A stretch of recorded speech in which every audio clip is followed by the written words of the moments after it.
the A.D.A.M podcast. This episode is the age of alignment. So we live in the most connected human age in history, and yet we've never been more divided within ourselves. People chase purpose while ignoring principle, and it leaves them hollow.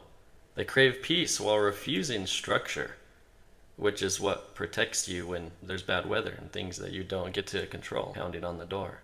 Everyone wants power, but no one wants law. And that's the world that we have built, and the world that we now have to rebuild from inside out. This podcast isn't about hype. It's about alignment. It's the foundation of all power that lasts. I am A.D.A.M. Leany, and this is the A.D.A.M podcast. But A.D.A.M is agency, discipline, alignment, mastery. So I call this the age of misalignment. We have technology, but not truth. That's easily discernible. We have voices, but no authority. We have choices, but no understanding of consequence. Every civilization that decays follows the same exact pattern every single time. Comfort first, then confusion, then collapse. And you see it in families. You see it in nations. You see it in men and women. Men who are born to lead, now just numbered by convenience and numbed. It's so bad. It's such a plague. Alignment used to mean moral structure, and now it's an algorithm word. We've traded laws of life for opinions of movement and moment. The result is just anxiety. It's fragmentation. It's chaos disguised as freedom. But alignment isn't a trend, all right? It's the architecture of reality. Because reality is, and if we act like it isn't, we're probably going to bump into a lot of walls that we don't have to bump into.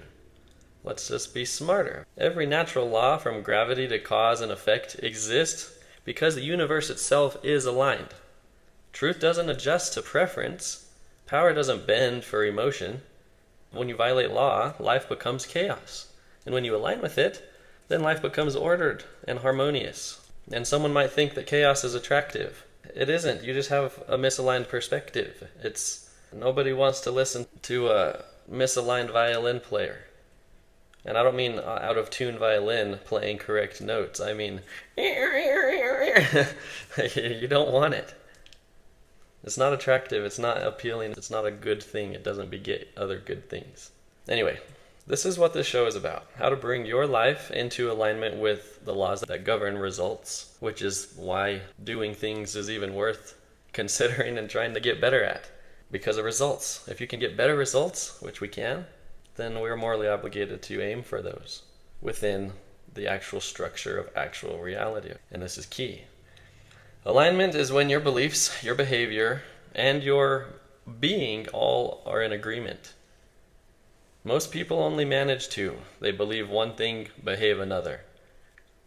They become something else entirely by doing this. Alignment isn't peace just in and of itself, but it's precision. Think of a sword. It doesn't cut because it's soft. It cuts because it is sharp and it's true. That's alignment. And in the school of A.D.A.M, A.D.A.M, agency, discipline, alignment, and mastery, we define alignment as the synchronization of moral law, mental clarity, and disciplined action. All operating under truth. It's not emotional. It's architectural. And you can't align a building on sand because it's always going to be moving. You can't align a soul on lies. The higher you build, the more top-heavy because of the misaligned, fragmented foundation. It's not going to hold. And every collapse, which is always what happens, financial, relational, spiritual, national, every collapse, it begins when alignment is lost. It is as simple can be. You see a really tall tree? You know how to get it to stop being so tall? You start making the bottom of it not so big and thick. You start cutting away and fragmenting it at the bottom. And then what happens? It falls. Why does it fall? Because the top is too heavy to be supported by the weak thing that it's standing on. So if all these fragments realign, it will be strong, right? And it won't fall, because that wouldn't be natural. But when it's fragmented, of course it's going to collapse. A man who breaks his word breaks his order, and that order is literally the thing that keeps him him. When a society abandons truth, they abandon peace. The first war every person must win is the war between what they know and what they do.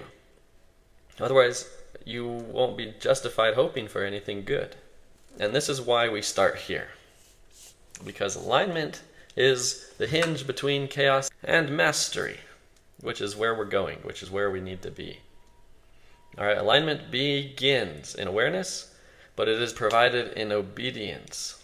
You can know the truth and still fail if you don't obey it. Knowledge without discipline is self-deception, and why would we want to reap that harvest? So how do we align? Step 1. For others, this is the hard part. For me, I love this part. Why? Because I know that I am nothing. I know that if not for God, then I'm totally nothing. And I have no problem saying that or admitting that. I know that that is true. And who am I to fight truth? I mean, shoot, try to win against truth. Anyway, but step 1, and if it's uncomfortable, just tell yourself it's okay. I can't tell you what to tell yourself, but I'll tell you what I tell myself, which is what makes me love it. I just tell myself, I'm nothing, I'm garbage. And so, if I'm ever to get better, of course that's got to be my perspective. Otherwise, I'm not going to be ready and willing to actually apply what is given to me. You got to want it as bad as you want to breathe. All right, anyway, I tell myself that only someone who's stupid would have to be the one to think that they don't need help. When you know you got secrets and you know you got things that you're holding on to. I'll elaborate on that another time. All right, so how do we align? Step 1, confrontation. You got to confront contradiction. It is super, super clearly necessarily step 1. Well, I mean, what else would be step 1? It's kind of like the addiction recovery. Step 1, you got to stop being in denial. You got to acknowledge your problem. Confront your contradictions. You can't be like, oh yeah, I'm tough, I'm strong, I'm in shape, when you never go to the gym. You never work out. And when you think of working out, because you have in the past, worked out consistently, you have in the past been strong and in shape, you think to yourself, no, I'll go next time. Something like that. And you tell yourself you're strong. But if you never go, how can it be true? You can't align with what you refuse to face. So we need to confront this. Where do your habits contradict your goals? Are your habits to, and I mean habits meaning what you habitually do, what you do repeatedly, whether or not you know their habits or have made them habits on purpose. No, this is the true habits of how you spend your time. It's like your true priorities, your true habits. What do you habitually do? What do you habitually prioritize? Because if the truth is something we're after and answering for, let's start. If the truth is your habit has been every time you think you go in the gym saying no, for some reason you make up something why you can't, why you won't, or why it's going to be next time and it's okay or whatever, you got to face this. Otherwise, how are you ever going to get into alignment and stop breaking against the laws? You need peace. We need to align. You have to confront this. You have to stop the contradiction. And you have to align it. So, this is all these questions. You need to be true when you answer them. And you need to make sure you are not misunderstanding the words as a cop-out. Habits. My habits contradict my goals. No, there's no, your habits. What do you do every time, every day, every second that are contradictory to your goals? What you need, what you want, what you're trying to do, what your higher, better self is trying to do, what you know you're supposed to be doing, which should be your goals. You can't align with what you refuse to face, so start facing it. Where do your habits contradict your goals? Where do your words contradict your standards? Where does your schedule betray your soul? Is it with too much bathroom time? Anyway, that's step 1. You confront yourself. You don't lie anymore. Not to yourself. Step 2. Reestablish the law. First you confront, next you reestablish law. Write your principles in stone, not in feeling. Truth is not democratic. It does not bend to trends or to elections. It bends you into strength, or it bends you and shatters you because you're a little bitch. I'm sorry, but that's what it does. Step 1, confront it. All the misalignment, all the contradiction. Step 2, declare the law. Boom!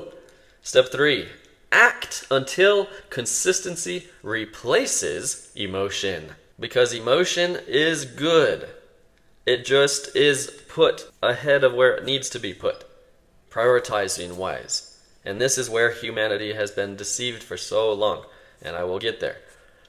Act until consistency replaces emotion. Alignment doesn't feel good at first. It feels clean, and often clean feels uncomfortable to the undisciplined. But when your patterns stabilize, peace returns. And when peace returns, power becomes predictable. Predictable.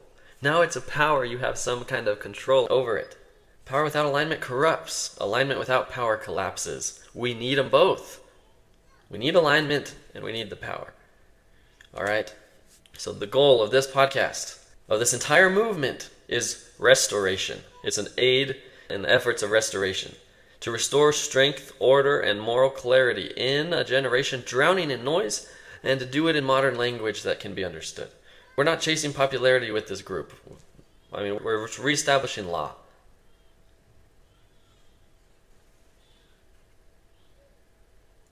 Law and thought, law and habit, law and consequence, because freedom doesn't come from breaking rules. It comes from aligning with the right ones. And that is why this is called the A.D.A.M podcast. This is agency, discipline, alignment, mastery. 4 pillars, 1 order. Agency gives you power, discipline gives you form, alignment gives you peace, and mastery gives you dominion. This is not motivational content. This isn't at all cliche. This is an operating system for moral beings in a very, very disordered and immoral world. And so in the next episode, we'll explore the first law. We'll explore agency, this divine power to choose, and the hidden costs of refusing it. So until then, look at your life. Identify one place where you're living beneath truth, and then realign. Shake it free. Get up there. I'm Adam Leany. This is the A.D.A.M Leany podcast.